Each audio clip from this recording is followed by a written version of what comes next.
say that like a YouTuber. On behalf of all the teachers out there, I'd like to say, how do you like us now? I'm just kidding. I'd like to say thanks, because I know that you're at home and you're doing your best, and thanks for taking one for the team and going off to bat and just winging it. And that's what we're all doing in this situation. So we're going to get through it. The kids are going to be fine.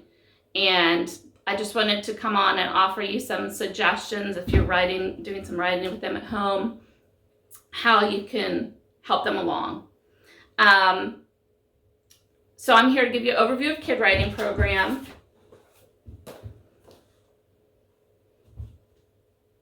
It's awesome. It's 20 plus years old. This is me teaching it 21 years ago. So I think it's closer to 25 years old. It's time tested, and it's kind of geared for pre-K through K, but it really on either end can have benefits, and aspects of it can be incorporated and adjusted. So I love this program. It's a system that integrates phonics across the curriculum and throughout the day. It's what I miss most about being in the classroom. I love kid writing. I love the beginning of kindergarten. I taught kindergarten. You'd have students come in and really just scribbles or even just pictures, and then by the end of the year, you'd show the journal and the parents would think you were God. But really, it's just a great program. The kids really respond to it, because at the end of the year, a lot of them are writing, 2 sentences. So it's an exciting program, and it is hilarious. You will find out what your kids are thinking about. Please put the dates on, because it's so fun to go back and look at. I got some of my kids writing out, and this is not from my kids, but you might have seen this one going around Facebook. And don't worry, it's just I'm going to sell snow shovels too. It's snow shovels, not what you may have been thinking. But this is an example of my son Trace's when he was 6. His picture, I love his pictures. And I love how he put go, go, go, go to count as a second sentence, I suppose. And this is an example of my daughter's. Is that right, Bob? Can you see it? A little closer. Both sides of it, you can see? Mm-hmm. And, I should have read, I'll read that then. Vanessa and I are doing Over the Rainbow. My mom is the audience. She liked it, but at the end she loved it. And then Trace has said, once there was a man who goes on adventures, goes to the tomb. Go, go, go, go, go. The end. It's about Indiana Jones. So it's so fun. I had such a fun time going back and looking through their work. You can use it anywhere, anytime. If you're out, no one's going to be out to dinner, but if you happen to be killing time at a restaurant, flip over the kids menu, you can do it there. You can do it on blank paper. I'm going to show you later several choices of paper. Very adaptable. And as you're I almost said driving around. No one's driving around. As you're in your house in the same place all day long, and something comes up, and you say, oh, that'd be a really fun thing to write about later. So it kind of gets them in the mindset of being a writer. And, what do writers do? They think about these interesting ideas, and they tell stories, and they tell things to people that they hadn't heard before. So kind of getting them in the mindset. So let's get started. How do we do that? If you want to get set up, you could do this anywhere. You don't have to have a station in your house, but it's sort of fun if you have a little table or a little area designated to be their kid writing area. And really, pull out all the stops. Googly eyes, change up the pens and pencils, little rewards, have a chalkboard, anything basically at this point. Oh, I love these. They're multicultural crayons. I have a couple packs. Just let me know and I can put them out for you. But really, especially at this time, pull out all the stops. Just kind of keep it fresh and entertaining. And they love the gimmicks, let's face it. So then next you would model a sentence for the children. I happen to have a whiteboard, which is great. If you happen to have a whiteboard hanging around your house, fantastic. If not, just write it on a piece of paper. It doesn't have to be fancy at all. This is a time to throw in and emphasize parts that they're working on personally, like capital letters, commas. And basically, you're having an internal dialogue. Whatever you're thinking as you're writing, you're expressing to them, so it eventually becomes their internal dialogue as they're writing. Don't throw in too much. What I'm doing here is probably going to be a little bit above some of your kids. I just want to give an example of what you could possibly do. And then later, I will probably post some mini lessons, maybe one a week on like not using spaces, juicy words, punctuation. So look around for that. That should be coming. So yeah, let's get started on this part then. You draw a line because this is going to be their picture. This will be their words.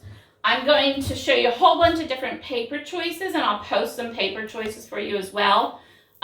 It's a personal preference sometimes for the children, and then different levels have different suggestions of what to use. And I'm also going to be talking about word wall throughout this, and so I will, actually this might be a good time. So a word wall, I will post a picture of my word wall from several years ago. It was the beginning of the school year, so that's why there's not a lot of words. You start small, but you can buy them, packs. You can get this on Amazon. I have an extra pack. If you get to me quickly, it's yours. Let me know.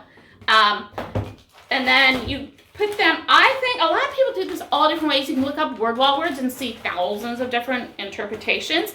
My personal opinion is that to keep it simple so they don't get overwhelmed with all sorts of different colors and things. And then what I did was I had a magnetic whiteboard in my room, and I just put magnets on the back and then put them under each letter. So if I refer to a word wall, you can have an idea of what that is. Also, some people put the word wall words on a ring so they can practice them. My daughter's teacher called them popcorn words and put them on little pieces of popcorn and then put them in a little cute popcorn container, which is fun. All sorts of different ways. Basically, they're the most used words, and I will also attach anchor words, which are the first 25, and I will also attach Fry's first 100 words, and that is something he goes 100, 200, up on up, but most of the kids probably working with this are going to be in the first 100. Okay, let's go. All right, so I'm going to start my sentence, and what do I always start my sentence with? Oh, that's right, a capital letter. It's also an I, so it'd be a capital letter. And I'm going to be sounding out all the words for them. I'm going to be pulling out the sounds to show them an example of what they could be doing. I'm going to write down all the sounds I hear. Oh, and in between my words, don't forget, Mr. Spacey, for, space, A, you know that word. Oh, it's one of the H brothers. Illy, two L's, hike.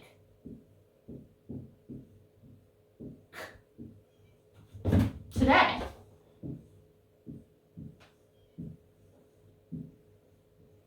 Oh, look, there's two words in there, to and day. Wow. It's the end of my sentence, so I'm going to put a punctuation, and this is just a sentence. It's not too exciting. It's not a question, so I'm going to put period. I bet you want to know more, so I'm going to give you more details. My next sentence is actually going to start with an I. Look at that. Capital letter, always at the beginning of the sentence. Saw.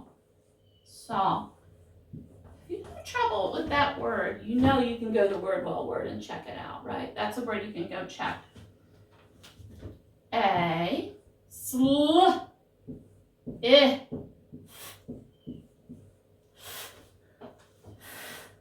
Well, that's a tongue puller sound.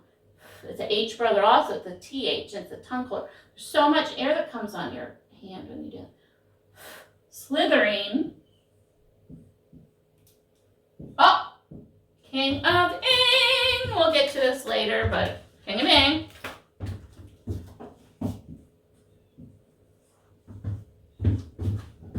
Snake.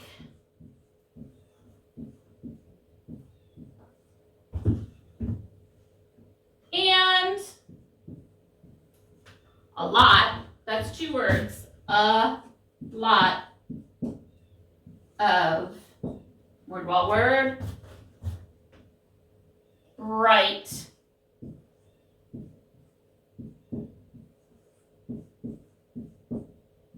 flowers. Okay, so I added some words. If I had just told you I saw a snake and some flowers, you'd be like, But giving some words around it really helps to paint a picture. So that's what we're doing as writer. We really want the reader to be able to see that, what happened, and to visualize it, right? And to kind of engage them and make them want to know more. I think I'll do one more sentence. And I'm definitely going to start with the capital letters at the beginning of my sentence. Ing, king of ing again, is here, word, wall, word. Okay, and I am super excited that spring is here, so I'm going to use the exclamation point. Now, we're going to go back and check our work. Did we use spaces in between our words? If you want to, you could bring out your Mr. Spacey. This is fun. Parents, super easy. Popsicle stick, draw a face on it, Mr. Spacey. Can't be easier, doesn't get easier than that. Okay. I do have spaces. You could also use your finger, of course, if you don't have Mr. Spacey around. It's just a gimmick, but they love it. Okay. Did I use capital letters at the beginning of my sentences? Yes, I did. Did I use punctuation at the end of my sentences?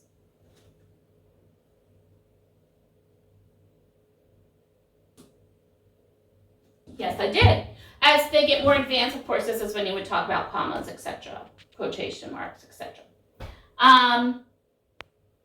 Did I use some words that make it kind of interesting? Like if I had just said I went for a hike today, spring is here, you wouldn't really have a picture of what it looks like outside at all. But when I'm talking about the slithering snake and the bright flowers, you can kind of start to visualize it a little bit more. In fact, maybe you can start to hear it a little bit. Maybe you can hear that slithering snake. So now I'm going to do my pictures to match my words.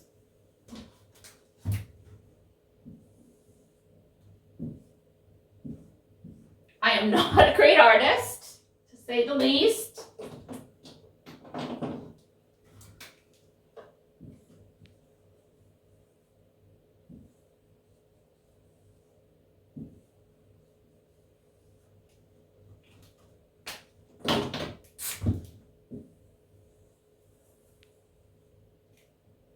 That doesn't so much matter. The thing that matters here is at the end,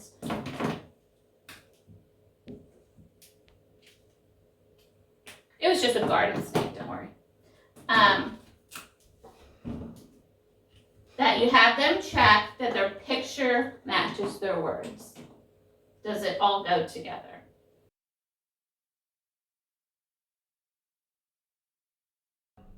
Okay, so next they're going to go to their journals and they're going to write about what's happening in their life, whatever they want to write about. Sometimes teachers choose like one day a week or something to give a writing prompt, and I will attach some writing prompts to this document.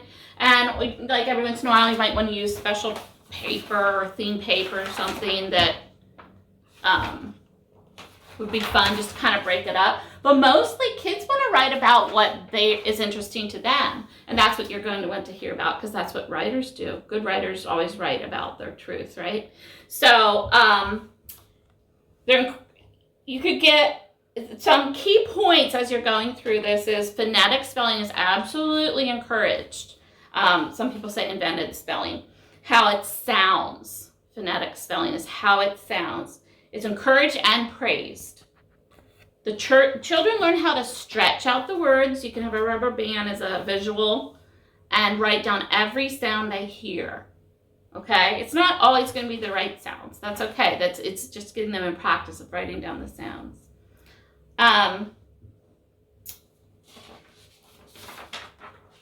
Research shows that adult spelling comes naturally and more quickly when phonetic spelling is encouraged early. So don't worry about, some people worry about, but what if they get used to spelling it wrong? The research does not show that at all. If they ask you how to spell something, please ask, how do you think it's spelled?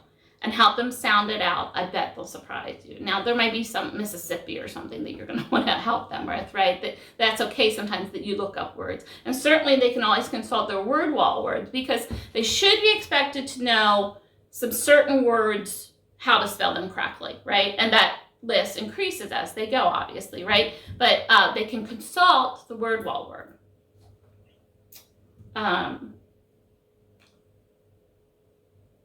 Let's see. So when they start to write, they start with the process is they start with the consonants at the beginning. So sometimes you might see a very early writer and they might just say b,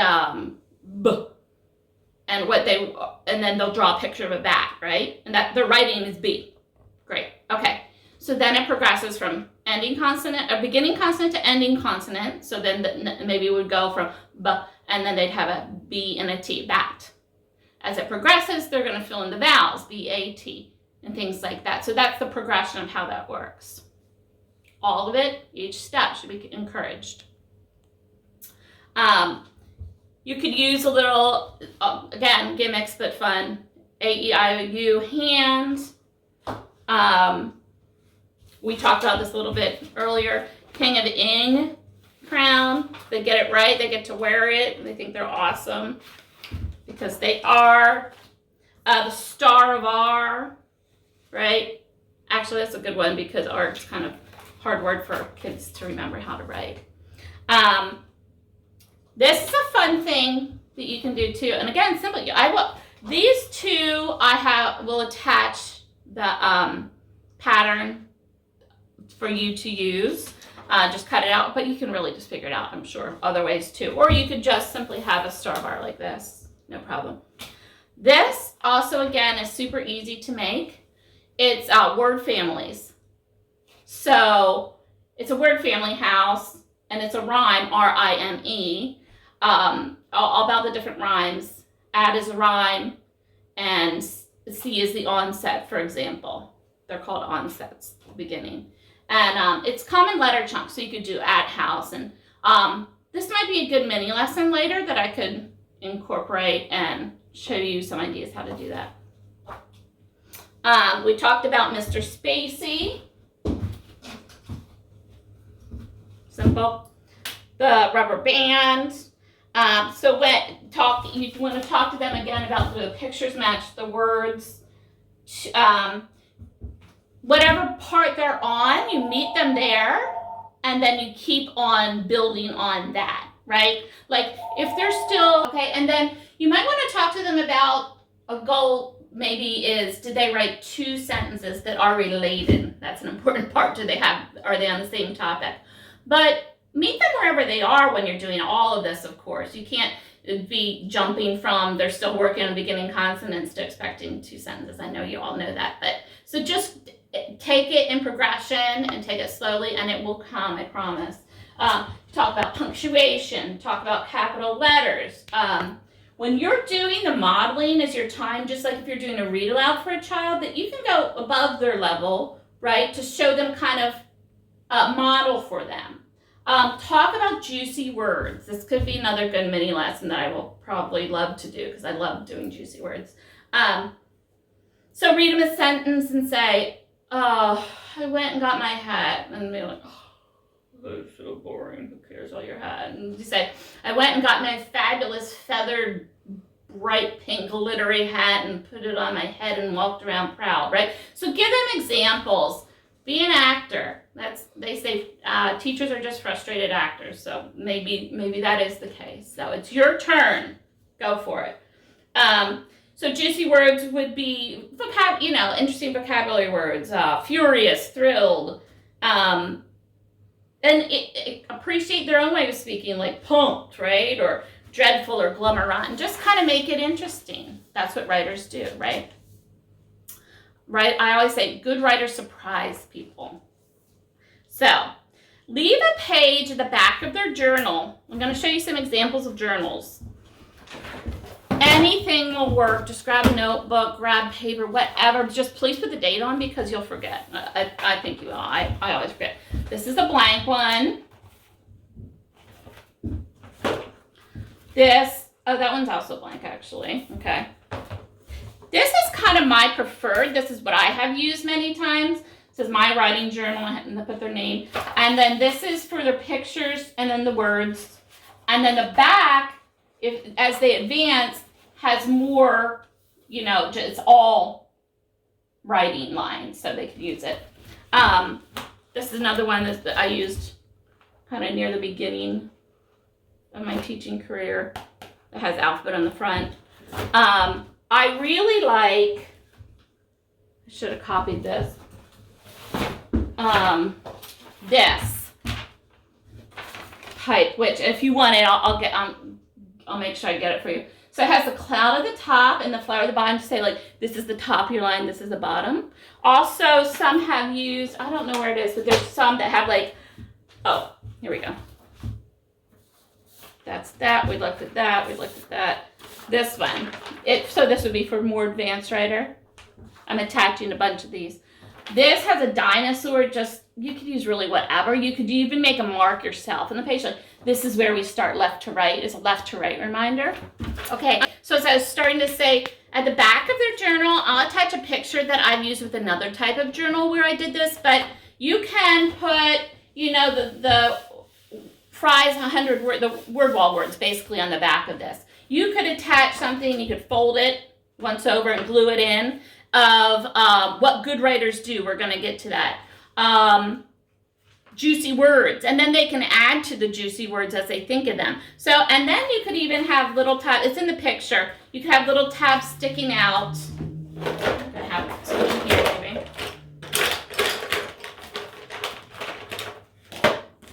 Even thinner ones would be better. But you put them out like this, and it says like juicy words, so they know how to go find that right away. But really, like, the main thing I think would be to have the word wall words at the back so they can consult with them, because they're not going to have a word wall in your house unless you're really amazing and you decide to do that, because that would be awesome, but it's not necessary. Okay. When they're done their writing, have them reread it. Have them, as you saw when I was doing the modeling, they go back and they check their work. Okay, and then please, please, please make sure you have a stamp. It's fun to have those kind of old library stamps to put the date because they love that. Another gimmick, but not necessary. But and then do the adult writing underneath.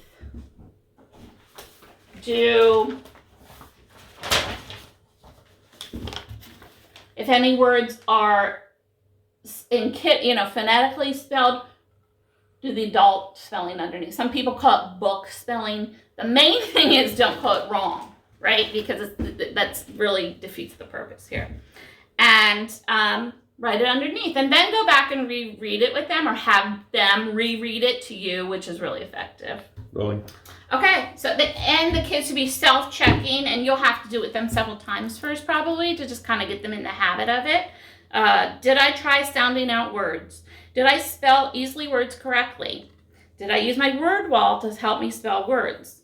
Did I use capital letters? Did I use punctuation? Did I use spaces in between my words? Did I use neat handwriting? Did I add details? Do my pictures match my words? Did I read and check my work? Did I make sure my sentences make sense? And depending on level, did I use 2 sentences or more about the same idea? Okay, so all of these will be, I have a what good writers do chart that I'll be attaching also that they can have that as in the back of their journal or wherever you find is a good place for them to consult. And they can add to those ideas too.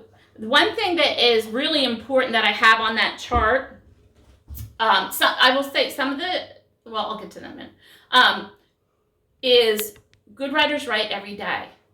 So even if they write for 5 minutes, great. It's a practice thing. It's a keeping that, muscle going, right?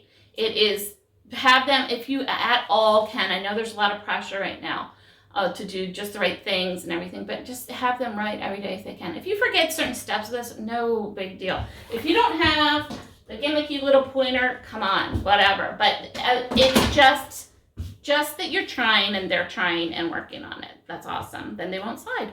I love it. So here's some tips. And I've attached a lot of these, and then you can print them and attach them where you see fit, or keep a folder or something, or not. Just choose the ones you need. I have the different types of paper. What do good writers do chart. The Fry's word list of 100 first sight words, anchor words, kid writing tips, writing prompts, and I'm going to attach a couple websites. There's so many out there. You could go wherever, but like the one, Story Starters from Scholastic, it gamifies it, so they kind of go in to play this little game, and then it leads them to certain interesting words. But really, the best case scenario is if you're walking around and somebody says an interesting word, and you're like, we're adding that to our juicy words list. That's an awesome word. I love it. Okay. I do that still. I find words that I love in books, and I'm like, oh my God, I'm going to put that into my vocabulary because that is awesome.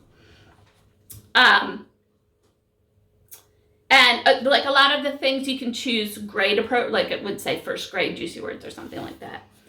And then for you, the parents or the caregivers, I have the developmental writing scale for kid writing. It tells you, let's see.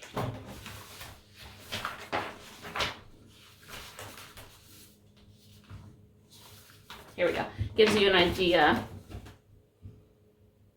This was so beneficial to me when I was teaching. It tells you which level they're in, emerging, and it gives little criteria underneath, so you know, like, I'd really like to try to help them move along towards the next level. Here are the skills within that level that we can be kind of beefing up, working on, focusing on. I really like this, and it goes all the way up to advanced. And it also really is a great way to track it because it really makes you feel like they're progressing, and some days feel like they're not, and then you look at them from a month ago and you're like, wow, that's amazing. So, also, I'll attach a journal writing procedure for classroom and assistant and parents, caregivers, or volunteers list from the kid writing book. And there are some things I'm attaching from the kid writing book, and they were granted permission for classroom use. And I'm going to assume in this crazy situation, it doesn't say anything about pandemic use, but I'm going to assume that that's okay. So I hope it is. But we're all just trying to help the kids, so I hope that's good. I'm going to attach a Star of R template, the King of Ang template, a picture of my word wall from my classroom, just so you have an idea. Again, it was early in the school year. That's the one I could find, so it doesn't have too many words up, but you'll get the idea of how you keep adding. And a picture of a journal I've had. It's not a kid writing a journal, but it shows how you can label the things in the back of different information so that they can use for reference. So in conclusion, some of the children are still writing with pictures, and some are using a couple beginning and ending sounds to represent their writing. Some are writing whole words, and a couple of students are writing sentences. This is a time where take them where they are and help them expand bit by bit by bit, like all of us with anything, right? That's the best thing we can do. Each child will be met where they are and encouraged to move forward. And the main thing, the number one thing I'd like you to remember is to help the kids see themselves as writers, because I truly believe that what we tell kids becomes their self voice, what they tell themselves. They hear it and they believe it, and they can either rise to that or not. So just tell them they're writers, tell them they're readers, and it becomes a self-fulfilling prophecy. So I'd love any feedback, any questions. I'd love to see examples of any of your kids' writing. I just love it. And I think if there's interest, maybe do a mini lesson once a week or so. It's just going to be like 5 minutes, kind of like the modeling part, or you can talk about leading spaces or juicy words or punctuation or all sorts of different kind of mini lessons. So thank you so much. I hope this is helpful. You're welcome to borrow any of the things you see. If you just text me, I could leave them out at the end of the driveway or whatever. And happy writing. Give those kids a hug. Thanks.